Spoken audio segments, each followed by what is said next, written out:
Are you operating on the frequency of love? And what I'm talking about is loving yourself.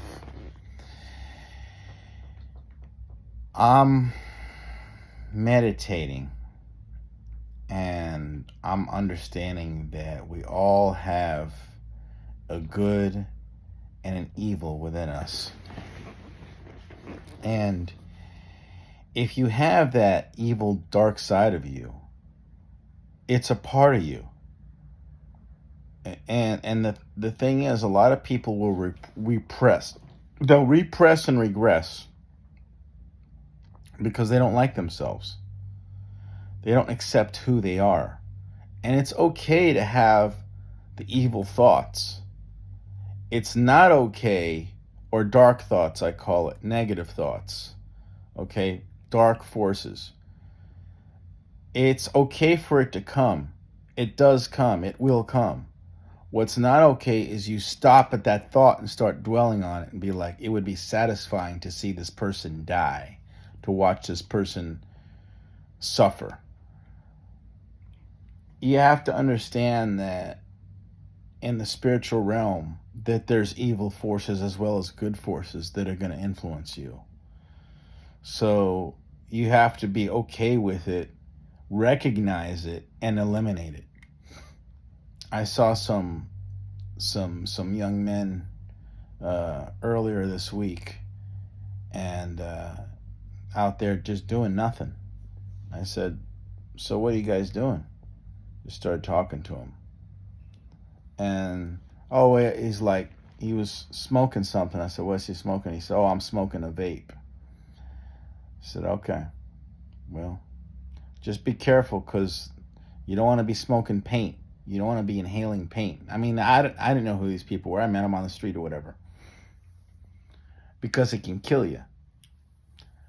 And he's like, "Oh, yeah, yeah." We started talking. Respect, About 4 guys.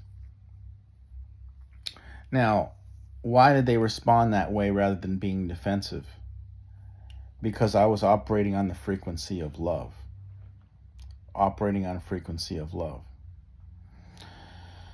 And then they had a girl with them. So it was like 4 guys and 1 girl. And the kind of girl, the thought, they call them thoughts, that hoe over there.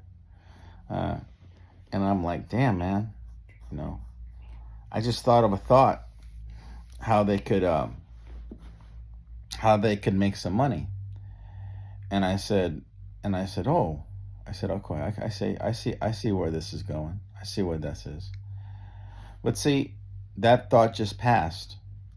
It just passed. I didn't act on the thought. You understand? I didn't act on the thought. I didn't suggest it. But it's like, these are the types of things that you have to understand and realize it's a part of you. It's a part of your nature, your dark nature. You're not perfect. You're not God. You're not pure. Our souls are, and that's why I understand the concept of heaven, because if you got billions of people, you're going to have an argument at some point with somebody. You're going to disagree.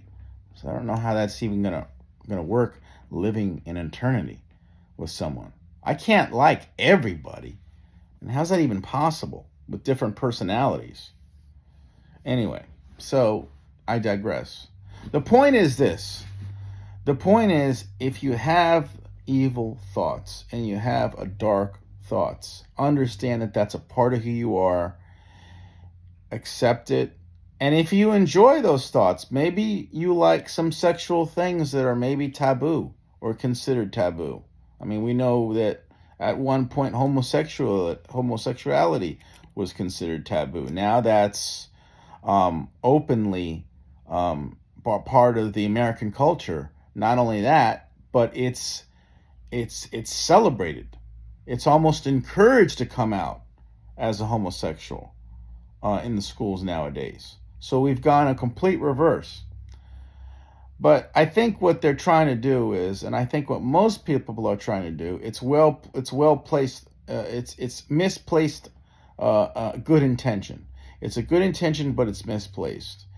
And what you want to do is you want to understand that that's a part of who you are. Accept who you are. You're like, okay, this is a part of me. I enjoy this. For example, I enjoy putting a girl in handcuffs. You know, it's consensual, or whatever you like to do, whatever whatever something that you like that would be considered taboo. Understand that that's a part of who you are, and as long as you're not hurting anybody, and as long as you're not, it's not that the expense of somebody else, that it's something that you can accept and love a part of yourself. So, do we embrace this dark side? Kinda, kinda. We kind of know that it's there, but at the same time, we don't let it rule our lives. We let the lighter force rule on our we let the lighter force rule our lives. We operate on a frequency of love, and you feed that frequency of love through self-care and self-love, through watching a sunrise, through going to a spa, through treating yourself well. Take yourself out on a nice cruise. Take yourself out on a nice vacation. You don't necessarily. Do you really need $2,000 to go on vacation? Really? You mean you can't go and get a reserve a day pass on a day spot go to your nicest hotel in your city and get a day pass? That's not going to take $2,000. That's bullshit. No. Touch excellence. Touch luxury. Touch a good meal. Go to the best restaurant in town and order a drink. I went the other night. I went to this resort. It's right on the beach. Right on the beach. Was I staying there? No, but I went in there. I had a drink. I was right on the beach. Had a fireplace over there, and that's the thing. It's like you have to plan your pleasure, because you never know when it's going to end. And I'll leave you with this.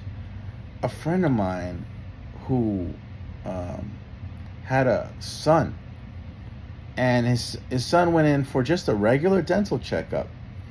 Turned out he had a tumor in his mouth, in his jaw, of all places. No pain. This guy had no pain, and it was disintegrating his bone. I was like, what? It's like, how is that even possible where there's no pain? So in other words, his bone was so brittle that, like, if his wife would have went like this, his jaw would have caved in. That's how much this tumor had disintegrated the bone in his mouth. And my point is, so now he's going through. They're going to test it, see if it's cancerous or if it's benign. But he had ended up swallowing his own wisdom tooth. Now I'll tell you this: I know, motherfucker. If I swallowed my wisdom tooth, I would definitely know. So I don't know. Maybe the guy was really fat or something. I have no idea. But I will say this: that you never know when your time is up. You never know when you're gonna go. So you have a responsibility to choose happiness every day and not get that from somebody else. You've got to be the fuel that runs that ship, and you got to put the fuel in. And putting the fuel in is you got to do the work. Habits, rituals, and routines. I say this over and over. High value men have direction. High value men are men of influence that are influencing other people. They have an accountability. They're involved in a group. They're contributing to society, and they have rituals and they have routines. Okay, what you tolerate, you authorize to stay. If you tolerate laziness, that's what you're going to get. Okay, so you tolerate. Back to my original talking point. You tolerate that dark side. You know that you can't get rid of that dark side. But you don't authorize it to stay. You don't authorize those dark, negative thoughts to stay. You let them flow through you. And don't be afraid to talk to yourself. I've talked to myself a lot. So anyway, next week I will be, by the time you're saying this, I'll be in Colombia, my beautiful city, and I will be enjoying life. I hope this is an encouragement to you. And if you like it, leave a comment. And don't be afraid to get a 5-minute free 5-minute consultation, and we could talk about personal coaching, because how you lead yourself is going to be how you lead others. Take care. Thanks for watching.